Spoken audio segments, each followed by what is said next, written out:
And let's start off by discussing what the hey is this endocannabinoid system.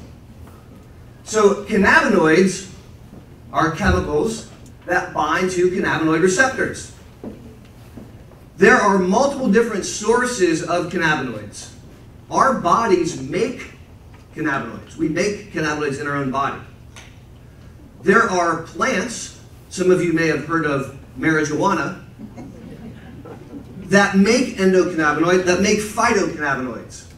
And in laboratories, we can make synthetic cannabinoids. Now, the endocannabinoid system is rather interesting. I guess it makes perfect sense that we have a system in our body that can receive a cannabinoid. So we have these cannabinoid receptors throughout. And the endocannabinoid system really alters neurotransmission. We believe that it's involved in the immune response. We believe that it plays a role in modulating inflammation in the human body. It also seems to have impact on metabolism and appetite, as well as movement, pain, and memory. This diagram adds a layer of complexity to our understanding of the endocannabinoid system. There are multiple different endocannabinoid receptors in the human body, and today I've chosen to focus on two: CB1 receptor and CB2 receptor. Now the CB1 receptor is expressed in various parts throughout the human body, and I want to highlight it's expressed in central nervous system, brain. When you stimulate the CB1 receptor in the central compartment, it can create psychoactive properties, which is a medical way of saying you can get high. The CB2 receptor does not bind to receptors in the noggin. And so there's no way of creating psychoactive properties stimulating CB2. You'll notice as you look at the green CB1 and you look at the blue CB2, CB2 is mostly expressed on immune cells. Immune cells in the spleen, the thymus, even mold in the gut, etc. Rather interesting. Anybody ever heard of cannabis? Most of you are lying right now. So cannabis is this plant which is indigenous to Asia, and we have identified over 100 phytocannabinoids that are biologically active in this plant cannabis. We have not studied all 100 of these phytocannabinoids. We're going to be talking primarily about the two predominant phytocannabinoids today. A molecule called THC and a molecule called CBD. Why are we focusing on those? Because they mimic the endocannabinoids in our body the best. They are the most biologically active. So THC is a cannabinoid that binds preferentially to CB1. So when someone ingests THC, it stimulates CB1, and as I pointed out earlier, there are psychoactive properties in the central nervous system. There's a bunch of other stuff it does as well. The other phytocannabinoid is CBD. CBD preferentially stimulates the CB2 receptor. You can't have a psychoactive phenomenon stimulating CBD and the CB2 receptor. And those are things I would like you to take away from today. Pretty please. Cannabis, I now know more about cannabis than I ever thought I would. So there's different species of cannabis, it turns out. In fact, there are 3 species of cannabis. For this discussion today, there are 2 that are rather relevant. Cannabis sativa, I can't believe I'm standing in front of a bunch of doctors talking about this, and cannabis indica. Now, traditionally, cannabis sativa has a higher concentration of CBD. And traditionally, cannabis indica has a higher concentration of THC. In reality, in 2019, that's no longer really true because almost any cannabis product you find is a hybrid. And so those ratios that were true maybe a while back are less true these days. But I thought it was very interesting that there's different concentrations throughout these different kinds of strains and species. The most common way to ingest cannabis is to light it on fire and to breathe in the smoke. And just to remind everyone in the room what's happening, you're breathing in this smoke, and it's going down to the alveoli, and it's crossing the alveolar membrane into the bloodstream, where it's then circulated in the human body, and it binds to all these receptors. It is rather challenging to meter the dose toke is needed. Because if you rolled a real fat blunt, or an itsy bitsy tiny joint, or if you puffed really hard, or barely at all, you'll change the concentration of active substance that you're taking in. And as a result, it's very challenging to regulate the dose of cannabinoid exposure through inhalation. It stands to reason that we're not moving forward with smoked forms of cannabis. And in fact, pharmaceutical companies that are developing derivatives are looking at other routes of administration, predominantly so that they can control the dosing, which I think makes a lot of sense. Here is the playing field of available cannabinoids in the world in 2019. If you look on the left side, the blue, that's ganja. That's marijuana, smoked marijuana. So harken back to your days of college. And as you move from left to right, we go from an inhaled combusted substance to an oral mucosal spray. And I am going to be highlighting Sativex today quite a bit throughout the conversation. As compared to inhaled smoked cannabis, there's a delay in the onset, and it lasts a bit longer in the body. As you further move to the green, that's edible cannabis, like the pot brownies that I intended to bring this morning. If you move farther to the right, there are two synthetic oral cannabinoids. Many of you may have heard of Marinol. And again, as what we see is, as you go from an inhaled substance to an edible substance, it takes longer to take effect in the human body, and it lasts longer in the human body. Sativex. Sativex is an oral mucosal spray, so think like an albuterol inhaler kind of. And it's available in the United Kingdom and in Canada, indicated for spasticity with multiple sclerosis. It is not an available product through the American FDA. It is an extract of cannabis sativa. So it's actually an extract of the plant. It's not a synthetic substance.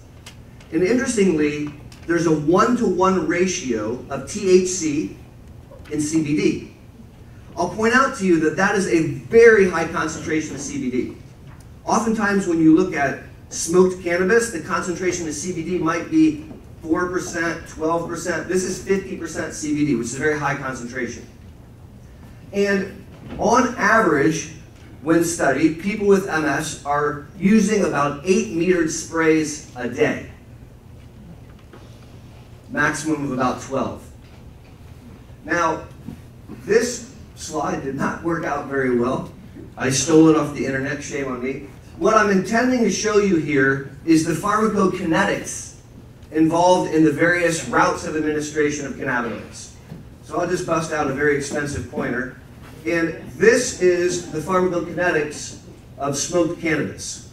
And I apologize that it didn't show up on the screen very well. What we see is a very fast onset and a blood level that's sky high, and then it plummets.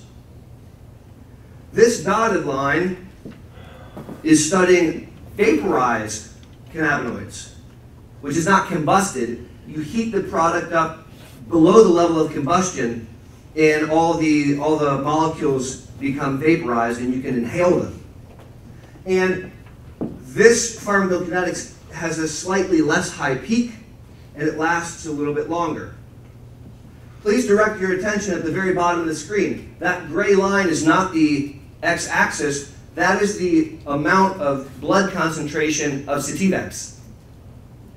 You could empty the entire meter dose inhaler into your mouth at one time, and you'll have no psychotropic effects.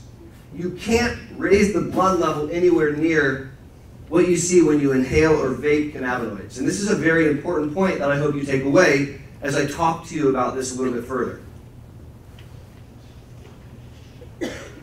Cannabinoids are not disease-modifying therapies. cannabis doesn't slow down multiple sclerosis. When we talk about using cannabinoids to treat MS, we're talking about treating MS symptoms. And so I'm now going to share with you the data on the use of cannabinoids in treating various MS symptoms. The most research has been done looking at a symptom that is very near and dear to our heart, and that's spasticity. Keeping in mind that 70% of people with MS suffer from spasticity, and almost 50% have what I would consider to be severe spasticity. This is not a small problem in this population. It's a very big problem. And the most amount of research has been done looking at spasticity in multiple sclerosis. And that's not just for MS, that's actually through all of neurology. This is the largest amount of data. Now, I have reviewed, I want to say 100 trials. I've done a lot of preparation and I've condensed it down onto one slide. And I'm going to summarize all of the literature on spasticity MS with this one slide. It breaks down like this. Cannabinoids are remarkably well tolerated by patients. That is a consistent finding throughout almost all of these trials. And when you ask patients if they feel better, if they're less stiff, the answer is oftentimes yes. Most of the trials demonstrated at least 1 or 2 positive outcomes related to patient-reported outcome measures. Now in spasticity, we're very fancy pants. The most commonly used scale is a numerical rating scale. 1 through 10, how bad is your spasticity? I'm being serious. And what we find is patients have a lower number after they've been exposed to cannabinoids. However, we have absolutely failed to demonstrate any objective findings on neurological examination when we run these patients through trials. Let that sink in for a second. Either our ability to assess spasticity is not very good, or they're high and don't care. Now, this is a review article that I really enjoyed reading. The Whiting paper was published in JAMA.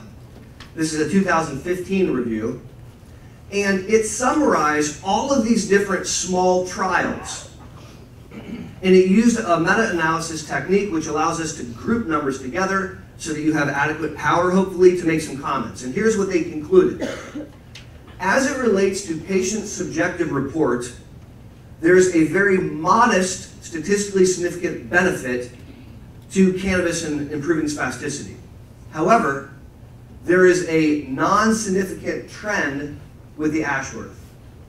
Now, if can I borrow your arm? You don't have to take off your clothes. Come on up here. So come on up here. So this nice gentleman's name is? Thank you, Ramil. And I'm going to borrow his arm. The way that we measure spasticity, amongst others, is to do something called the Ashworth. So that's some guy that named something after himself.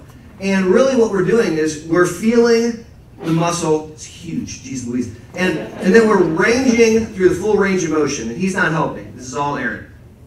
And then once we identify that we can go through the full range of motion, then we stretch the arm at a count of 1,001. And I'm feeling with my hand the degree of stiffness. And let's give him a round of applause. Thank you for putting on that. There's a 5-point scale to measure spasticity through the Ashworth scale. And when Whiting did a meta-analysis of 1,100 people with MS that went through various trials, they found that they were able to decrease the Ashworth, improve the Ashworth, by 1/5 of a point. Keeping in mind it's a 1-point scale. That's 5 times below the level of detection. That's the conclusion. Now, there's one exception. The one exception is a trial called Savant, which studied Sativex that I talked about earlier, that oral mucosal spray. And it's the only trial of all the clinical trials done that showed a positive response in Ashworth, using something called an enriched trial design. And that is a very, very polite way of talking about the clinical trial. The way that the trial was done is they took a bunch of people with MS who were spastic, and they gave them all Sativex for 2 weeks. And then, based on patient report, they triaged people that were responders and people that were not responders. And then they dismissed all the non-responders. So they identified a group of people that said, this works for me. Then they did a clinical trial where they randomly gave half of them Sativex again and half of them none again. And then they looked at Ashworth, and they were able to show a slight, statistically significant increase. That is an enriched design. So we should talk later about running some enriched design trials. That is the summation of a bunch of data looking at the benefit to spasticity and MS using cannabinoids. When people say the word medical in front of the word marijuana, we have a cultural assumption. We have a cultural assumption that medical marijuana must be the same kind of process that baclofen or Lyrica is. That it's gone through rigorous class 1 level testing, it's statistically significant, and that we've worked out all the details to the level of the American FDA. That's not true at all. And in fact, when you look at these clinical trials, there are major statistical and design limitations, which we must discuss. As I summarize them for you, the duration of the trials was variable. Most of the trials lasted 2 weeks. There is almost no long-term follow-up with these trials. The farthest long-term follow-up is a year. And it's important that we know that. Because when we prescribe fill-in-the-blank disease-modifying therapy, we have a 2-year core trial, we have a 4-year extension, and then we have long-term follow-up that goes out X number of years. Here, we have information on the level of a couple weeks or maybe a month. And to me, that matters. Also, the dosing regimen, the amount of THC or CBD was profoundly variable in all these tiny little trials. On average, patients were exposed to 30 to 40 milligrams of THC divided up across the day. But I'll share with you, having reviewed this data, some were really, really high, sometimes really, really small, and there wasn't a consistency in the dosing regimen.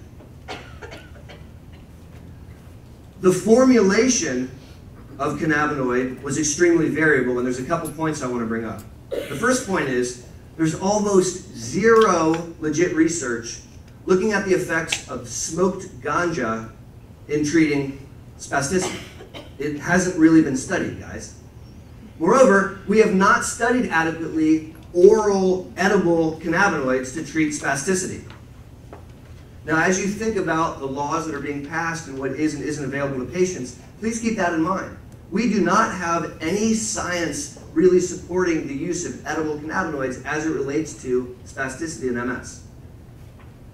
Lastly, almost all of these trials didn't include a non-cannabinoid comparator.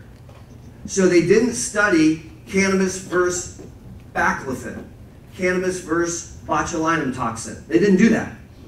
They did cannabis versus placebo. And the reason that I really want to drive this point home is I want you to understand that when we say medical marijuana, what we mean, and the limitations of the data supporting that comment. That's the very best data we have. There are other symptoms that have been studied for using cannabinoids in multiple sclerosis. And before I list them out for you, there's a couple common themes that I want to share. The first one is the symptoms studied, whether that be ataxia or bladder function or movement, wasn't the primary outcome measure of any of the trials. These were like second, tertiary outcomes or just comments that were made. Secondly, these trials include like 16 patients, 50 patients. They're small numbers. And for children of statistics, they're not powered adequately to find an effect. That means that if there is a statistical effect, the trial's not constructed in a manner that allows us to see it. And lastly, as I said earlier, these products are very well tolerated by patients. And that was a theme through almost all the trials that I reviewed. So with that exciting preamble, let's take a look at cannabinoids and MS pain. Very commonly, patients ask about cannabinoids in our clinic as it relates to neuropathic pain. And the punchline is, with all the comments and the limitations that I just mentioned, that most of the clinical trials found 1 or 2 patient-reported outcome measures which suggested pain is better. Now, I want to share with you that many of my patients share with me anecdotally that cannabinoids help their MS pain. And that may absolutely be true anecdotally. But I want to make a distinction between someone telling me that and the science that may or may not support that. That's different. I had a young man that I see from Cincinnati, and we were talking about ganja in clinic. And he said, Dr. Boster, do a lot of patients tell you that pot helps their pain? I said, yeah. He goes, can I be honest with you? I really like to get high. I really appreciated that comment. Now, Sativex is approved in Canada for MS spasticity and pain. And this CADIF is the Canadian equivalent of the FDA. And so this is the position that the Canadian government body has placed Sativex to treat pain. They placed it after first-line therapies, anti-epileptics and antidepressants, just like we use. And they placed it after second-line opioids. And the reason is the quality and the efficacy of the data. So please let that sink in. Bladder. Very common that people with MS suffer from one of the most horrible of invisible symptoms. They lose control of the down theirs. And when you look at the clinical trials for cannabinoids benefit in treating bladder, most of the trials show 1 or 2 benefits to a patient-reported outcome measure looking at incontinence or looking at quality of control, etc. Again, very small studies, not properly powered, not the primary outcome, but this is the data. That didn't show up very well. It's a theme with my talk, I apologize. This is a cutesy picture of a cartoon guy falling. And when you look at ataxia has actually been studied with lots of different cannabinoid preparations. And the punchline is it does not work. Now for any of you that may have attended a party in college and observed someone else using cannabinoids, that's no surprise. It didn't make them walk more safely. But it's been very well studied. And there's actually a Cochrane review that talks about this, but the punchline is not the best therapy for unstudied pain. I'm going to turn our attention to side effect profiles and risk associated with cannabinoids. And this learnings was the most informative to me, Aaron. I learned a bunch of things during this process that I want to share with you. So as we look at adverse events, an adverse event is something the patient says didn't go so hot. And again, these trials were not done with active comparators. As compared to placebo arms, people exposed to cannabinoids were 3 times more likely to suffer an adverse event, and they were 40% more likely to suffer a severe adverse event compared to placebo. So we'll start the conversation here. I'll remind you that there are CB receptors throughout the body. Mouth, gut, lungs, eyes, all over the place. And I think that explains why we see symptoms or side effects. The most common side effects include dizziness, dry mouth, euphoria is a side effect, diarrhea, and poor concentration. And I set out a challenge to all of you to give a CME lecture where you show a poop emoji on stage. Now, when you talk about the clinical trials and the adverse events, the same study limitations that I talked about for efficacy apply here. There's very few drawn-out, properly constructed, large trials looking at these adverse events. And so I just point out to you the same limitations apply. Here is a larger study. This was a prospectively collected trial, not an MS, looking at non-cancer pain for a year. And they gave people smoked cannabis with an average concentration of THC of 12.5% and an average dose of THC of 2.5 grams a day. So that's not a terribly high or terribly low dose. That's maybe a standard dose if that exists. I'm not really sure. And what they did in the trial is they gave half of the people joints and half the people not joints. And they follow them for a year, and this was a safety trial. So what they were looking at is the tolerability and safety profile of using cannabis. Here's what they found. As compared to placebo, here are the common adverse events. That looks not that bad. 5% headache, pharyngitis, somnolence, dizziness. Okay. And here are the less common events. Euphoric mood, sweating, paranoia, amnesia. There were no serious adverse events reported in the trial whatsoever. This is not MS literature, but this was the largest trial I could find. It was the longest trial I could find, and so I hope that it was relevant as we try to think about the side effect profile of cannabinoids, and in specific, this is smoked cannabis. This slide really bothers me and will change my clinical practice. We talk a tremendous amount in clinic about the concerns of tobacco smoke in MS. We know that smoking cigarettes can speed up multiple sclerosis progression by almost 50% in some trials. And so we're real big fans of asking people not to smoke. Very commonly, and I have a conversation like this, you know, it's not good to smoke tobacco. What about ganja? And I would say, no, I'm talking about tobacco. And I was in error. Because it turns out that there's a tremendous amount of cardiovascular risk factors associated with combusting and smoking ganja.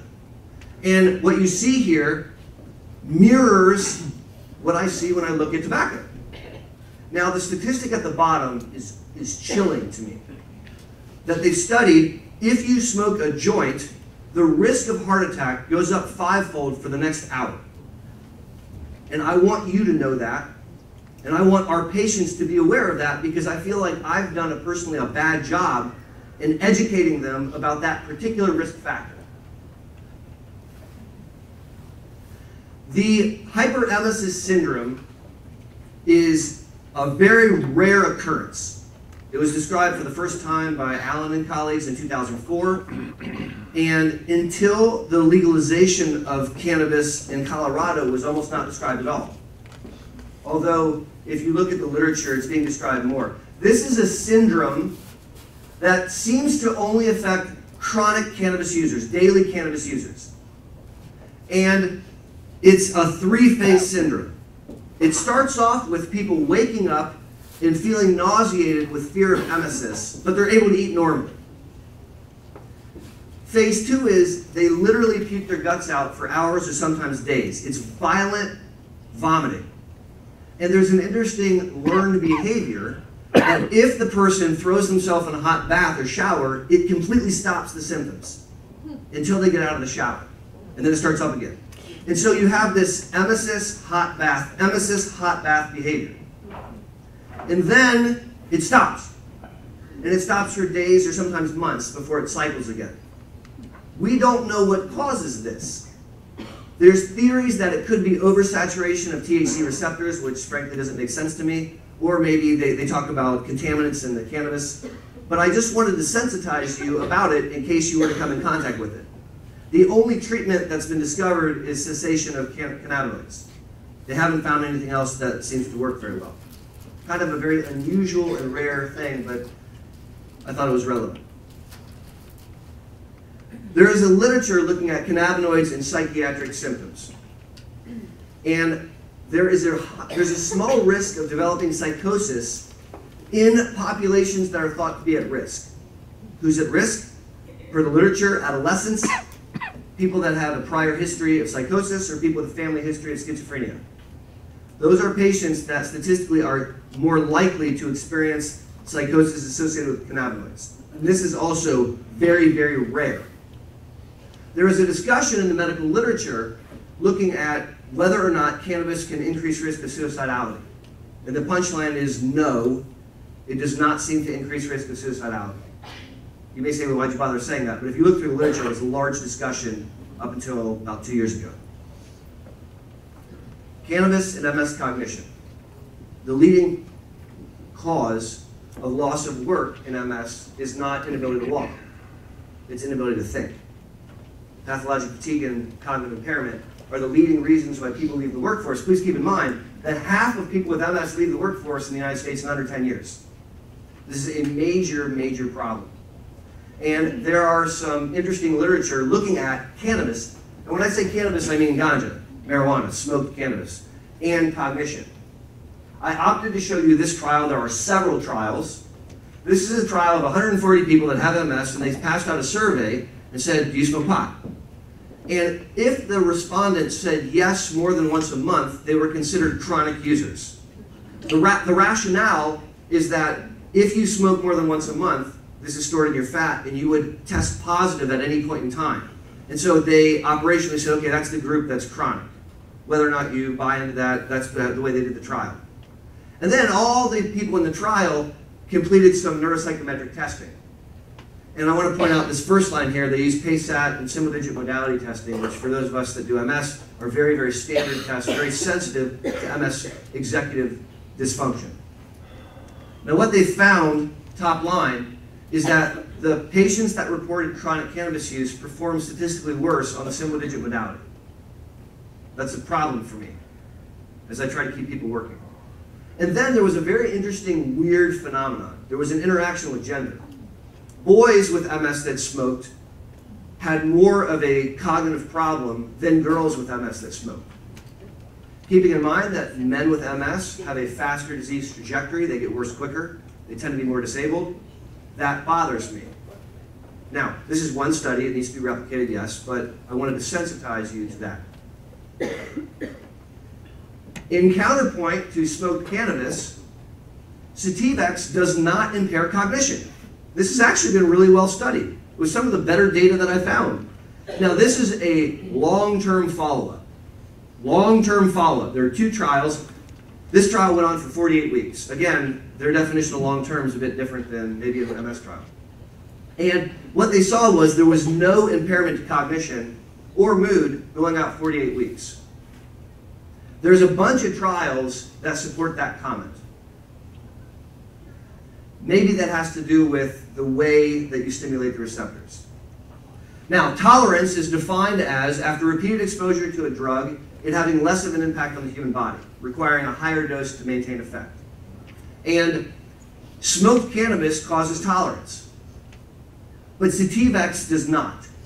Again, limited, incomplete long-term follow-up. There's two trials. What they saw was the therapeutic effect was not diminished over a period of a year. They didn't need more sprays to have an effect, and there was no increase in side effects. Again, I remind you of that graph that I apologize was hard to see. I think that the receptor saturation has a lot to do with that comment. There is a cannabis withdrawal syndrome, characterized by irritability, insomnia, hot flashes, restlessness, nausea, and cramping. It's very uncommon. Most cannabis users will never experience that. And it's even rare amongst chronic users. There is a thought that it's dose dependent, so chronic heavy users are more likely to experience this than not. It typically lasts only a couple days in duration. And I remind you that cannabinoids are stored in the adipose tissue. And so when you stop using, there's a depot release over weeks, which probably aids in the withdrawal phenomenon. Physical dependence, I'll remind you, is unpleasant physical symptoms associated with stopping a substance. God forbid I stop drinking coffee.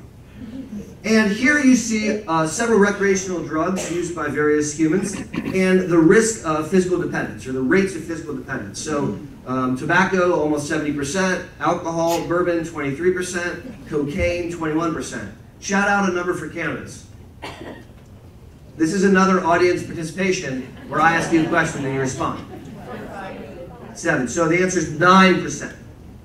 Very, very low reports of physical dependence with cannabis.